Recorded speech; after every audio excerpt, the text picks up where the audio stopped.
Inflation is one of our Donald Trump, Kamala Harris has no idea what she's doing and will cause a depression. Let us become unburdened by what's been by voting for Trump. Trump fans, Janet Johnson. Sorry, Harris not getting my vote. Can't afford your tax plans. Dude, there is 0% chance that you are going to be taxed a single fucking penny more. You are a random username on YouTube. It's got to be a bot. Our administration's top economic priorities. Was it wrong to consider inflation transitory? I mean, these price spikes seem like they're going to be with us for a while. We have to address the fact that we got to deal with the fact that folks are paying for gas, paying for groceries, and need solutions to it. Will you commit to implementing a federal ban on fracking your first day in office, adding the United States to the list of countries who have banned this devastating practice? There's no question I'm in favor of banning fracking. And it's rough. Groceries, the cost of groceries has gone up. The cost of gas has gone up. Bro, I hate this shit because it's like the fracking shit is the same as like coal miners, but we just moved on to fracking instead. Like in key states, there's like 20,000 jobs that actually pertain to fracking, but like a million people minimum who care about it. Like if it goes away, they'll die. And as this is all happening in the context of 2 years of a pandemic, it's one of the highest priorities actually for the president and for me. That is called Bidenomics.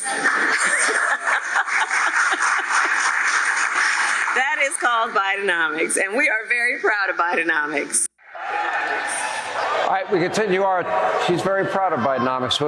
In Harrisburg, Pennsylvania, that was Kamala Harris touting her pretty radical beliefs on the economy in her own words. According to Kamala, her values have not changed. We don't know where she stands because she's only done an interview for 16 minutes and 29 seconds spoken. So on the issue of the economy, how many of you in this room, and you can all close your eyes so you're not looking at your neighbor, have struggled economically in the last number of years? Wow. Wow. It's actually not that bad because, you know, conservatives for the most part are wealthier than Democrats on average. I love that they're not even lying. Wow. And when I started my adult life, I struggled to pay my rent. You know my jobs. I've listed them 100 times, working in the service industry and bartending and cooking and washing dishes and construction. Not McDonald's, that was a lie. And By the way, she didn't work at McDonald's, right? She did not. Well, there's no evidence of it. Did she so work far. at McDonald's? Because so far, no evidence. I don't think so, based on what I saw. Here's my question. She wants to raise corporate taxes. She wants to raise small business taxes, capital gain taxes, estate taxes, the international corporate minimum tax, to the point where America won't be competitive anymore. And your tax cuts are about to... There's nothing funnier than having a room full of fucking hogs, some of which unironically are broke, celebrate a fucking billionaire whose first job was being the son of a multimillionaire real estate developer. Oh my God. Oh, hell yeah, brother. You're right. She's fucking fake. She's a phony. It's like, bro, listen, she was a cop. Not the best job. Okay. Not a big fan. But the idea that like you are closer to Donald Trump in terms of like your lived experience, your class interest than Kamala Harris is so fucking stupid. Oh my God. To expire in 2025. Yeah. What does this mean for the economy? What does it mean for everybody here struggling? So I gave you the biggest tax cuts in the history of our country. If you let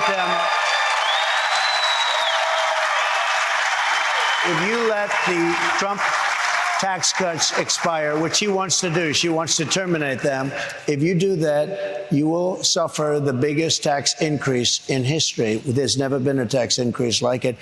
Wait, dog, you did that. That's his tax cuts that are slated to expire. Oh my God. You at the time thought you would be a two-term president. You were wrong. And you literally wrote the tax proposal in a way that all of those people in that room would actually get tax hikes by 2025, except for the 1%. The top tax bracket and the corporate tax rate is permanent. Every other tax rate beyond it is not. It is slated to fucking sunset. Problem is, he wrote it like that. God, I fucking hate how stupid Americans are. I get really mad about the Democrats in general because like they're so fucking close in their policies, in the hurt that they contribute to the Republican Party. But goddamn, the moment that I see a fucking room full of hogs, I'm nothing immediately snaps me out of like wanting to take care of our fellow man by just like hearing a bunch of cackling fucking hyenas in a goddamn room advocate against their best interest, like their immediate best interest. It makes me so fucking mad, dude. Hey, Hassan, have you tried not complaining? Good one, dude. You fucking did it. Good one. I'm a political commentator, dude. I'm serious. Like, it just, all of the complaints does not equal commentary. Anytime someone says something, anytime someone in the chat says the dumbest thing you've ever heard, there is going to be a dumber bitch that goes, exactly.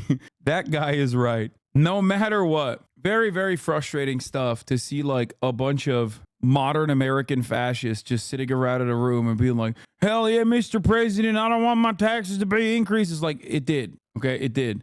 On top of which, she wants to add a lot of tax. This country will end up, and I've said this a lot, and I mean it.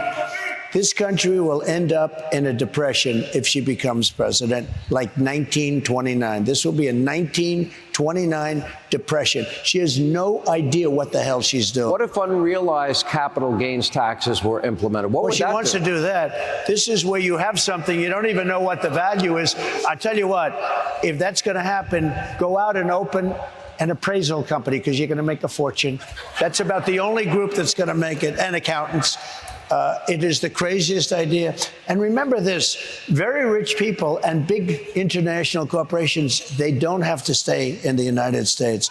And they will be forced to leave for other countries. They can't afford to do a thing like that. They may have great wealth and no cash, and they're going to have to pay cash. Where are they going to get the cash?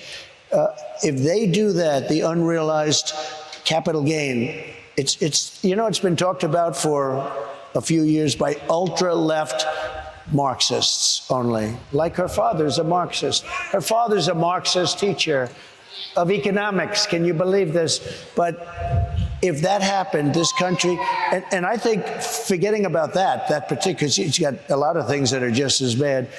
If she gets in, I think we will have a depression, 1929 style depression. That's what I think will happen to our country. Already they've set us on a path. What about price gauging, as she calls it, or gouging? Well, she called it gauging.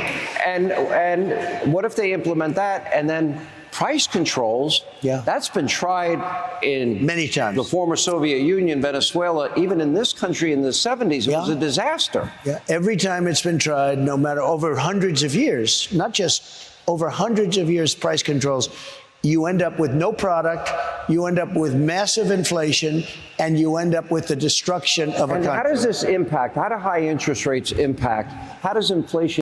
Communist Richard Milhouse Nixon, just so you remember. You need to remember something. This motherfucker said this. And what's really funny about it is currently polling at 83%. Can impact everybody that's here. Well, they can't buy a home. They can't do anything. Your business is stopped up. You can't borrow money. And by the way, I had interest rates at 2%. Now they're 10%, but you can't get the money. You can't get the money. There's no money available. Dude, what are you saying, brother? I mean, like half of these fucking people are just clapping for no fucking reason, okay? Oh my God, the benefits of the interest rates. Like, I mean, I guess every American is in debt, so I guess interest rates do factor into their lives. It doesn't necessarily mean anything in terms of like how much more significant it will be for corporations in general. How do you respond to the claims that price control doesn't work? I don't know. I mean, just say it does. It's not even price control. We already have price control. I hate this conversation. The United States of America has price control, okay? Anybody that says it doesn't does not know how agribusiness works. Oh, we literally have price control in the form of subsidies, and it still doesn't fucking matter. They still farm it out regardless. So 10% is right. You know, if you can't get the money, 10% is not the right number. It's got to be much more than that. You can't borrow money to buy a house now. I understand why corporations can't leave the U.S., but why can't super wealthy individuals with their money? I don't know if you know this, but we're the goddamn United States of America. The reality of the matter is there are many different ways that you can force motherfuckers to pay their taxes, strip them of their assets, seize it, arrest them for tax evasion. Stop trying to get me to vote for Kamala. Definitely a top 10 use of the without evidence crutch. Former President Donald Trump, in a speech Thursday to Jewish Republicans, repeatedly denigrated Jewish Americans who vote for Democrats and warned without evidence that Israel will no longer exist if Vice President Kamala Harris becomes president. Oh, Kamala Harris will dismantle the Zionist entity piece by piece. You can say bye-bye to the apartheid. That's what they're calling it, folks. I've learned a lot. Couldn't the government just say, we're going to sanction you if you try to evade your taxes and engage in capital flight? Yes. You said you would get a tour bus to door knock for Harris, right? I did say that, except Kamala Harris did not say that. If she did, I would.